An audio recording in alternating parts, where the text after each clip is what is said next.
বাংলাদেশ সাধারণ ছাত্র অধিকার সংরক্ষণ পরিষদ কর্তৃক প্রেস বিজ্ঞপ্তি। গত 11 মার্চ দীর্ঘ 28 বছর পর বহুল প্রতীক্ষিত ডাকসু নির্বাচন অনুষ্ঠিত হয়েছে। যে নির্বাচন ঢাকা বিশ্ববিদ্যালয়ের শিক্ষার্থীদের আশা আকাঙ্ক্ষা প্রতিফলিত হয়নি। নির্বাচন ব্যবস্থার প্রতি মানুষের যে আস্থার সংকট তৈরি হয়েছিল, সেই সংকট থেকে উত্তরণের একটি মাধ্যম হিসাবে ডাকসু নির্বাচনকে রোল মডেল হিসাবে উপস্থাপন করা যেত। কিন্তু 11 মার্চ অনুষ্ঠিত হওয়া ডাকসু নির্বাচনে অনিয়ম, কারচুপি সহ বিভিন্ন কার্যক্রমে অস্পষ্টতা প্রতীয়মান হয়েছে। কুয়েত মৈত্রী হলে আগের রাতে ব্যালটে একটি নির্দিষ্ট প্যানেলের প্রার্থীদের নামের পাশে ক্রস চিহ্ন দেওয়া ব্যালট উদ্ধার করা হয়েছে। প্রাণ ভর্তি ব্যালট উদ্ধার অধিকাংশ ছেলেদের হলে প্রথম বর্ষ থেকে তৃতীয় বর্ষের ছেলেদের দিয়ে কৃষি লাইন তৈরি করা, অনাবশ্যক শিক্ষার্থীরা যাতে সেই লাইনে দাঁড়িয়ে আসতে না পারে, ভোটের সারি ইচ্ছাকৃতভাবে স্লট করা ইত্যাদি অনিয়ম এই নির্বাচনে পরিবর্তিত হয়েছে। এছাড়া অস্বচ্ছ ব্যালট বক্সে ভোট নেওয়া, সাংবাদিক ভাই বোনদের ভোট কেন্দ্রে প্রবেশ করতে না দেওয়া, ভোট প্রদানের সময় বিভিন্ন ছাত্র সংগঠনের দাবি দেওয়া থাকা সত্ত্বেও না বাড়ানো,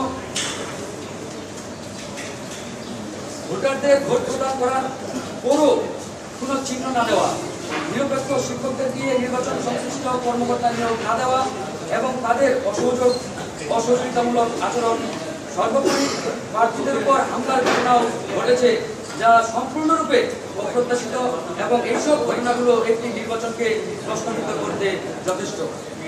আমরা আজকে এই সংবাদ সম্মেলনের পক্ষ থেকে দাবি জানাই, ঢাকা বিশ্ববিদ্যালয়ের গণতান্ত্রিক ধারাকে অব্যাহত রাখতে, বিশ্ববিদ্যালয়ের মর্যাদা ও সম্মানকে অক্ষুণ্ণ রাখতে এবং এই নির্বাচনকে প্রশ্নের ঊর্ধ্বে রাখতে সাধারণ শিক্ষার্থীদের মতামত দাবির আলোকে 11 মার্চের এই বিতর্কিত নির্বাচন বাতিল করে পূর্ণ তফসিল ঘোষণা করার জন্য ঢাকা বিশ্ববিদ্যালয় প্রশাসনের প্রতি অনুরোধ রইল এবং দাবি জানাই।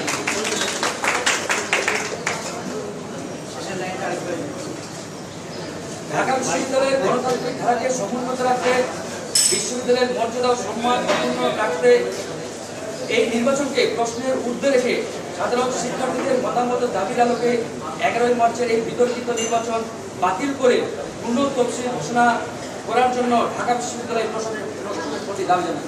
থেকে আমার বক্তব্য আসছিলাম যে আমরা বলেছি যে জাতির জনকের একটি কথার সাথে এক কণ্ঠ মিলিয়ে যে যদি কেউ নেত্রীর কথা বলে তারা যদি সংখ্যা একজন হয় সেটা আমাদের বিবেচনা করা উচিত। সেই ধারণা থেকে আমরা ঢাকা বিশ্ববিদ্যালয়ের ছাত্ররা যে দাবি তুলেছে, আমরাও দেখেছি যে এই নির্বাচনে অনিয়ম কারচুপি হয়েছে। সেই জায়গা থেকে বিভিন্ন প্যানেলের সাথে আমরা একটা পোষণ করেছি যে 28 বছর পরে ঢাকা বিশ্ববিদ্যালয়ে যে নির্বাচন হয়েছে, এই নির্বাচন সুষ্ঠু হয়নি, বরং এই নির্বাচনের মাধ্যমে ঢাকা বিশ্ববিদ্যালয়ে একটি কালিমা লিপে দেওয়া হয়েছে। আমরা সেজন্য বলেছি যে এই নির্বাচন পুনরায় দিতে হবে, যেখানে অবাধ সুষ্ঠু নিরপেক্ষ নির্বাচন হবে এবং এই নির্বাচনের সাথে সংশ্লিষ্ট সকল কর্মকর্তা যারা বিভিন্ন বিতর্কিত ভূমিকা রেখেছে তাদের পদত্যাগ করে। সেই জায়গা থেকে কিন্তু শুরু থেকে আমি বক্তব্য দিয়ে আসছিলাম এবং এখন পর্যন্ত আমি আমার দাবি আবারও আপনাদের মাধ্যমে পুনরায় ব্যক্ত করতেছি যে আমরা বলেছি যে এই নিয়মে কী ধরনের অনিয়ম হয়েছে সেটি আমার সহযোদ্ধা তিনি বলেছেন। আর আমি একজন ভিপি পদপ্রার্থী হয়ে রোকেয়া বলে আমি শিক্ষকদের দ্বারাই লাঞ্ছিত হয়েছি, হামলার শিকার হয়েছি। সেই জায়গা থেকেও জাস্ট একটি ঘটনা একদম দৃষ্টান্ত দেখিয়েছি, আর হলের ঘটনাও সবচেয়ে বড় দুটি অনিয়মের ঘটনা আপনারা সচক্ষে দেখেছেন। সেই জায়গা থেকে আমরা বলেছি যে আমরা ঢাকা বিশ্ববিদ্যালয়ের কোনো কলঙ্কিত নির্বাচন 28 বছর পরে চাই না।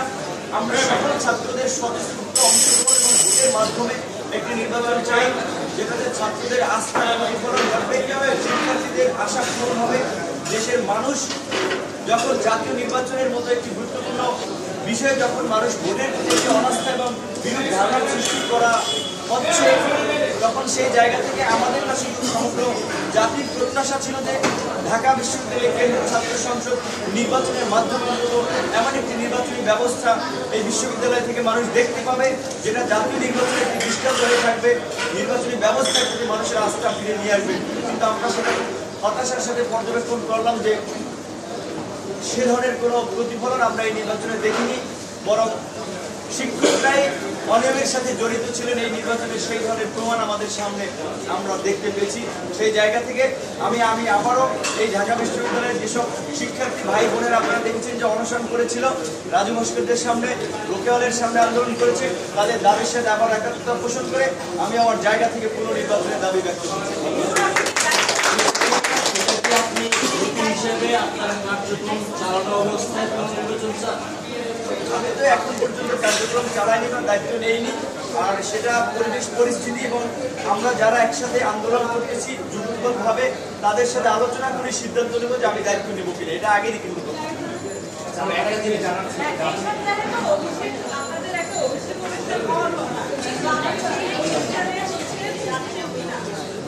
আমি আগে বলেছি ধরেন এই ভাষা আমরা শুনেছি আর সঠিক নিউজ আমরা আগে পাই। আর আমি একটা কথাই বলেছি যে আপনারা জানেন গতকালকে আমি গণভবনে গেছি, সেটাও কিন্তু আমি বলেছি যে আমার আন্দোলনকারী সহযোদ্ধা ভাই বোনদের সাথে আলোচনা করে আমি সেখানেও গিয়েছিলাম।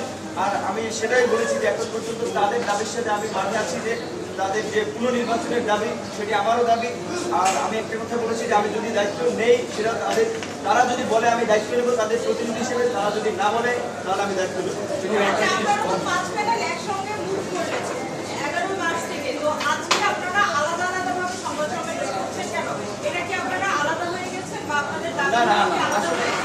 কালকে গণভবনে বিশেষ করে আমি যাওয়ায় সেখানে মাননীয় প্রধানমন্ত্রীর সাথে আমার কিছু কথা হয়েছে, সেই মেসেজগুলো আমার সংগঠনের সবার সাথে একটু শেয়ার করতে হয়েছে এবং কী ধরনের কথাবার্তা হয়েছে সেগুলো নিয়ে একটু কথাবার্তা হওয়ার কারণ হচ্ছে আসলে ওই সময় সংবাদ সম্মেলনে আমরা থাকতে পারিনি। আর আপনারা এটাও জানেন যে গতকালকে আমি মাননীয় প্রধানমন্ত্রীর কাছেও কিন্তু ঢাকা বিশ্ববিদ্যালয়ে যে আমাদের শিক্ষার্থীদের আবাসন সমস্যা সহ বেশ কিছু সমস্যা রয়েছে সেগুলো নিয়ে আলোচনা করার পাশাপাশি এই নির্বাচনে যে অনিয়ম হয়েছে সেটিও আমি তার দৃষ্টিতে আমি বলে এসেছি।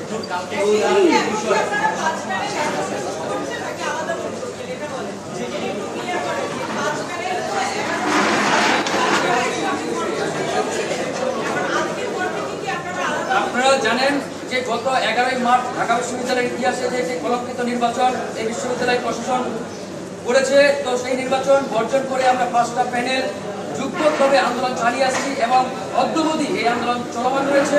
ভবিষ্যতে আমরা 5টা প্যানেল একসঙ্গে এই আন্দোলন চলমান রাখবো।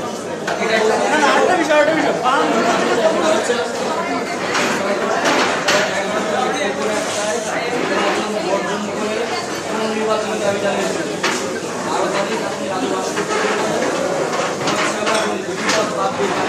আপনি ভাই গণভবনে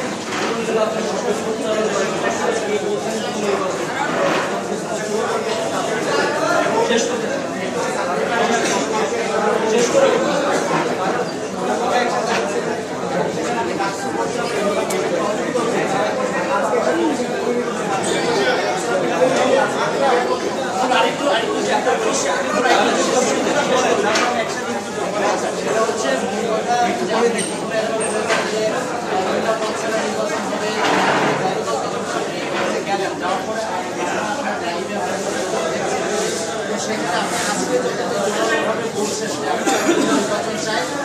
আন্দোলন যেটি যে জায়গাতে সেই আন্দোলনটা চলবে।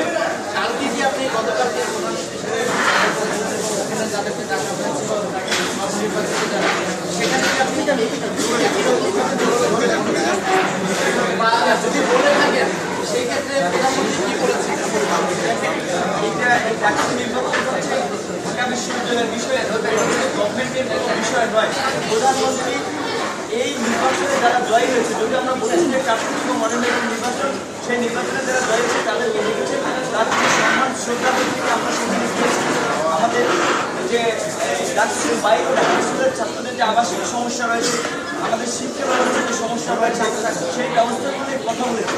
আর ডাকসুর নির্বাচনের এখতিয়ার কিংবা এই বিষয়ে গভর্নমেন্টের কিছু করার নাই, কারণ ঢাকা বিশ্ববিদ্যালয়ের স্বায়ত্তশাসিত প্রতিষ্ঠান। জাস্ট আমি তার নজরে এনেছি যে এই নির্বাচনে অনিয়ম হয়েছে, ছাত্ররা সেটি সমাধান চাচ্ছে। মাননীয় প্রধানমন্ত্রীর জায়গা থেকে তিনি যেন প্রশাসনকে এই বিষয়টি অবহিত করেন, আমি সেটা তাকে বলেছি। আপনি বলেছিলেন যে আগামীতে যাতে এই ধরনের অনিয়ম না হয় এবং এটাও বলেছিলেন যে সব কিছু পারফেক্ট হয় না, দু একটা ত্রুটি বিচ্যুতি থাকে।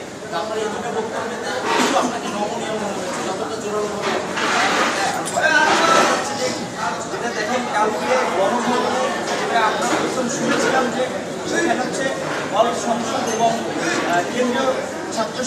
জাতীয় প্রতিনিধিদেরকে চায় রাজনীতি জানিয়েছি। সেখানে আমরা দেখছি আসলে হল পর্যায়ে বাইরেও বিভিন্ন সংগঠনের ইউনিটের ছাত্রলীগের নেতৃবৃন্দ উপস্থিত ছিলেন এবং মহানগর দক্ষিণের এই বিষয়টি সেখানে যাওয়ার পরে আসলে আমি নিজে একটু অস্বস্তিতে সেখানে আমার বোধ হয়েছে। সেজন্য যে আপনি জানেন যে আসলে স্বাভাবিকভাবে মানুষের একটা যদি একবার একটা কনসেন্ট্রেশনটা নষ্ট হয়ে যায় তখন কথা বলার বোধটা থাকে, কিন্তু আমি অনেক কথা বলতে পারিনি। তারপরে যেটা ছিল ওখানে জাস্ট আমরা গিয়েছি মাননীয় প্রধানমন্ত্রীর প্রতি শ্রদ্ধাবোধ রেখে আমাদের সৌজন্যতা থেকে, কারণ তিনি যেহেতু এই রাষ্ট্রের সর্বোচ্চ নির্বাহী ব্যক্তি, রাষ্ট্রের অভিভাবক। আর ঢাকা বিশ্ববিদ্যালয়ে আমরা যেটা বারবার বলেছি, স্বায়ত্তশাসিত প্রতিষ্ঠান বিশ্ববিদ্যালয়ের কার্যক্রম স্বাধীনভাবে পরিচালনা করার ইতিহাস বিশ্ববিদ্যালয় রয়েছে। সেই দাবিটা আমাদের বিশ্ববিদ্যালয় প্রশাসনের কাছে, আর সেটা আমরা তাদের কাছে আগে থেকে জানিয়েছি, এখনো জানাচ্ছি। আর আমি সাংবাদিক ভাই বোনদের অনুরোধ করবো যে আপনারা আমাকে ভুলভাবে উপস্থাপন করবেন না। আমি যেটা এর আগে বলেছিলাম যে আমরা মনে করেছি যে এত রাজনীতি অনিয়মের পরেও হয়তো সমাজসেবা এবং ভিত্তিক পদ্ধতিতে এত ভোট করেছে যেটাতে মাত্রা ছিল সেটাতে ব্যালেন্স করতে তারা পারেন। সেই জায়গা থেকে বলেছিলাম যে অন্তত এই দুটি পদে নির্বাচন না হলেও বাট অন্যগুলোতে হওয়া জরুরি। কিন্তু আমরা দেখেছি যে শিক্ষার্থীরা চাচ্ছে যে সকল পদে পুনর্নির্বাচন। সেই জায়গা থেকে আমি কিন্তু একটা কথাই বলেছি যে আমি ঢাকা বিশ্ববিদ্যালয়ের 5 জন শিক্ষার্থীও যদি যৌক্তিক এবং ন্যায্য বিষয়ের কথা বলে আমি তাদের সাথে রয়েছি। যখন শিক্ষার্থীরা বলেছে যে আমরা পুনর্নির্বাচন চাই, পুনর্নির্বাচন, তখন আমিও তাদের দাবির সাথে পুনর্নির্বাচন চেয়েছি। প্রথমে বক্তব্যটি ছিল আমার ব্যক্তিগত, আর পরের বক্তব্যটি আমার শিক্ষার্থীদের চাহিদার আলোকের বক্তব্য। সুতরাং এটি নিয়ে বিভ্রান্তির কোনো কারণ নেই।